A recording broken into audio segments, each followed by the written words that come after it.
Assalamualaikum warahmatullahi wabarakatuh. Salam, namo buddhaya, salam kebajikan.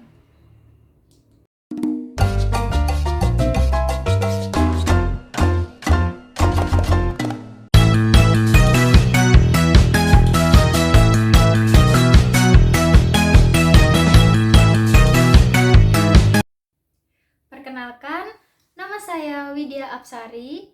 Saat ini saya bekerja di fisioterapi Rumah Sakit Tingkat 2 Dr. R. Harjanto, Kesdam 6 Mula Warman. NIP saya 1998 0803 2025 062002. Untuk video kali ini, kita akan membahas learning journal terkait agenda 4.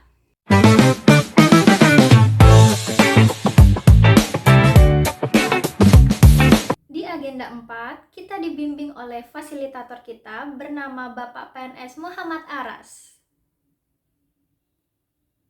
Sebelum kita masuk di agenda 4, kita kilas balik ke agenda 1, 2, 3, di mana pada awal pembelajaran kita melakukan MOOC atau pembelajaran secara mandiri, di mana kita merangkum semua pembelajaran di agenda 1, 2, 3, dan 4.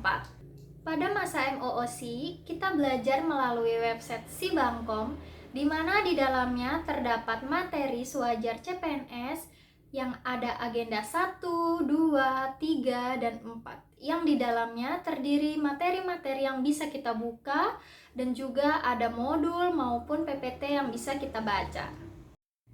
Untuk agenda 1, kita belajar mengenai sikap perilaku bela negara, yang di dalamnya ada materi terkait dengan wawasan kebangsaan dan nilai-nilai bela negara, analisis isu kontemporer, dan yang terakhir kesiapsiagaan bela negara. Untuk agenda 2, kita belajar mengenai nilai-nilai dasar ASN Berhak, di mana di dalamnya ada 7 materi terkait dengan berorientasi pelayanan, akuntabel, kompeten, harmonis, loyal, adaptif, dan kolaboratif. Di agenda 3, kita belajar mengenai kedudukan dan peran ASN dalam mendukung terwujudnya Smart Governance, yang terdapat 2 materi, yaitu Smart ASN dan Manajemen ASN. Selain materi sewajar CPNS, di dalam Sibangkom ada yang kita pelajari, yaitu microlearning, dan juga di akhir pembelajaran ada evaluasi akademik 1. Sebelum kita masuk ke agenda 4, ada pembelajaran yang biasa kita lakukan. Ada sinkronus dan asinkronus. Di mana sinkronus itu sendiri, kita sebagai CPNS belajar bersama fasilitator atau Widya Iswara, sedangkan asinkronus kita mengerjakan tugas-tugas yang telah diberikan dan juga belajar secara mandiri menggunakan PowerPoint maupun modul yang telah diberikan kepada kita. Dan tentu saja materi pada agenda keempat yang akan kita bahas setelah ini terdiri dari habituasi dan aktualisasi. Kita masuk learning journal agenda 4. Ada apa aja sih di agenda 4? Mari kita bahas. Di agenda 4 ini, kita belajar mengenai habituasi dan aktualisasi. Di mana di agenda 4 ini, kita mereview kembali agenda 1, 2, dan 3. Kemudian kita masuk ke dalam konsep habituasi dan aktualisasi. Selain itu, di dalam agenda 4, kita juga melakukan bimbingan terhadap rancangan aktualisasi. Kemudian, kita sebelum masuk ke agenda 4, ada mengerjakan yang namanya evaluasi akademik. Kemudian, setelah kita melakukan rancangan, kita melakukan habituasi kembali di tempat kerja kita. Kemudian, selama masa habituasi itu, kita melakukan bimbingan maupun evaluasi kepada mentor maupun coach kita. Habituasi diambil dari kata habit atau kebiasaan, di mana habituasi sendiri merupakan kebiasaan atau membiasakan diri untuk menerapkan nilai-nilai dasar profesi ASN. Untuk aktualisasi. Apa sih itu aktualisasi? Aktualisasi yaitu penerapan nyata dari nilai-nilai berakhlak, atau bisa kita sebut juga dengan aksi nyata. Dalam habituasi sendiri, kita membuat rancangan aktualisasi, di mana rancangan aktualisasi sendiri merupakan rencana kegiatan nyata yang akan peserta CPNS lakukan di tempat kerja. Contohnya saya. Rancangan tersebut akan dilaksanakan di tempat kerja saya sebagai seorang fisioterapi.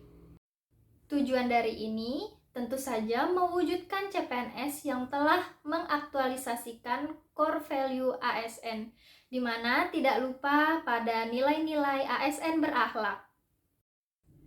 Jadi kesimpulan dari arti habituasi maupun aktualisasi sendiri yaitu untuk aktualisasi merupakan proses mengimplementasikan nilai-nilai dasar ASN atau nilai-nilai berakhlak dan kedudukan serta peran ASN dalam kegiatan nyata yang memberi manfaat bagi unit kerja.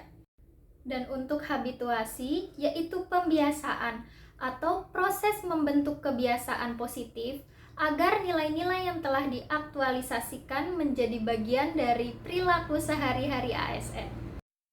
Dalam menyusun rancangan aktualisasi, ada beberapa hal yang harus kita buat, di antaranya terkait dengan identifikasi isu, analisis isu, tapisan isu, gagasan kreatif, kegiatan, dan tahapan kegiatan, serta jadwal kegiatan.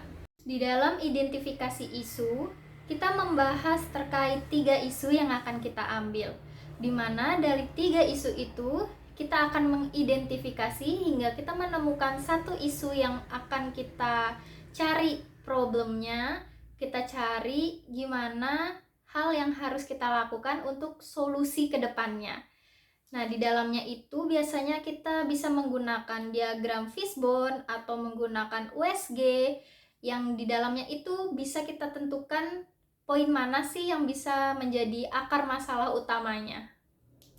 Di dalam melakukan rancangan aktualisasi, tidak lupa kita berdiskusi atau konsultasi dengan mentor maupun coach kita terkait dengan isu yang akan kita angkat.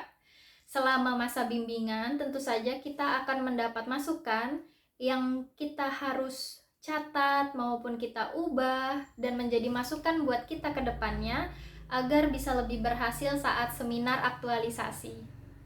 Selama pembelajaran agenda 4, banyak sekali pembelajaran yang telah saya terima. Contohnya, kita jadi lebih paham mengenai isu-isu apa saja yang ada di lingkungan tempat kita bekerja. Misal kita ambil 3 isu, ternyata di antara 3 isu tersebut ada salah satu isu penting yang kita harus cari solusinya. Juga pada agenda 4 ini membuat saya lebih terbuka terkait dengan nilai-nilai ASN, tentang perilaku kita, kode etik kita yang akan kita terapkan selama kita bekerja di lingkungan ASN. Memang benar merancang sesuatu itu tidak mudah, tapi kita tentu saja dibantu oleh mentor dan coach kita sehingga kita bisa merancang aktualisasi dengan baik, benar, dan tepat. Sekian learning journal agenda 4 yang dapat saya sampaikan. Kurang lebihnya saya mohon maaf. Semoga untuk kedepannya saya bisa melakukan rancangan aktualisasi yang baik dan juga semoga bisa berguna untuk tempat saya bekerja. ASN berakhlak, ASN yang siap melayani masyarakat. Wassalamualaikum warahmatullahi wabarakatuh. Saya Widya Apsari, pamit undur diri. Bye.